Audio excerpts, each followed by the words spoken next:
لوگ سیرت کا صرف رونا روتے ہیں. بات ہر کوئی شکل دیکھ کر ہی شروع کرتا ہے. احساس دلا کر احساس دلانا بھی کوئی احساس ہوا؟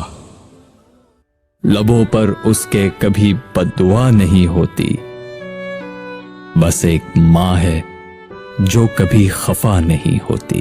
عورت کے چہرے پر تمام رنگ مرد کی وجہ سے آتے ہیں، چاہے وہ خوشی کے ہوں یا غم کے. ایک بیوی کے لیے اس کا شوہر پوری کائنات ہوتا ہے. بیوی کو پیار کی مار مارو اور شوہر کو اطاعت کی، پھر بیوی تمہاری زندگی کو جنت بنا دے گی اور شوہر تمہیں اس جنت کی مالکن بنا دے گا. اپنوں کو ہمیشہ اپنے ہونے کا احساس دلاؤ، ورنہ وقت آپ کے اپنوں کو آپ کے بغیر جینا سکھا دے گا. زندگی کے ہر موڑ پر صلح کرنا سیکھو، کیونکہ جھکتا وہی ہے جس میں جان ہوتی ہے. محبت کی پہچان مقدر سے نہیں معیار سے ہوتی ہے. محبت تھوڑی ملے پر سچی ملے تو زندگی سنور جاتی ہے.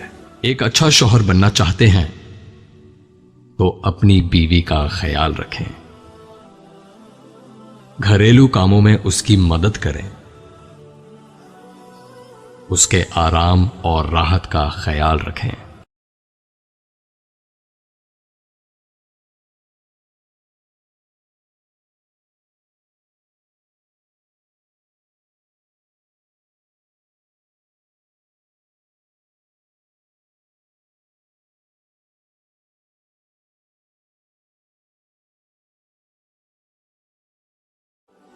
ادب حاصل کرنا سونا جمع کرنے سے بہتر ہے.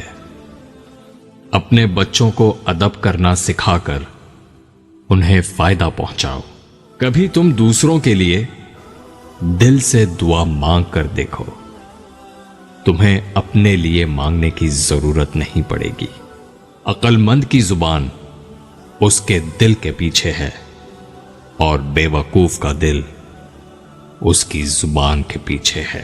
کچھ چیزوں کی شکایت کبھی نہ کرو، اپنی قسمت کی، اولاد کے سامنے اپنے بڑوں کی، اپنا ذاتی مکان ہوتے ہوئے اس کی تنگی کی، بھول کر بھی اپنے ماں باپ یا استاد کی. ہر میاں بیوی پر ایک وقت ایسا بھی آتا ہے جب کچھ لوگ ان کے رشتے کو کمزور کرنے کی کوشش کرتے ہیں. جو اس مشکل وقت میں نکل گیا وہ سکھی، اور جو لوگوں کی باتوں میں آ گیا اس کا مقدر نہ ختم ہونے والا دکھ ہے. میں نے اپنی اوقات بہت قریب سے دیکھی ہے. صرف چند سانسیں ہیں جو خدا کی محتاج ہیں. سوال آیا، عورتوں پر تمام لوگوں میں سے کس کا حق زیادہ ہے؟ جواب آیا، عورت پر سب سے زیادہ حق اس کے شوہر کا ہے. پھر سوال آیا، مرد پر سب سے زیادہ حق کس کا ہے؟ جواب آیا، مرد پر سب سے زیادہ حق اس کی ماں کا ہے.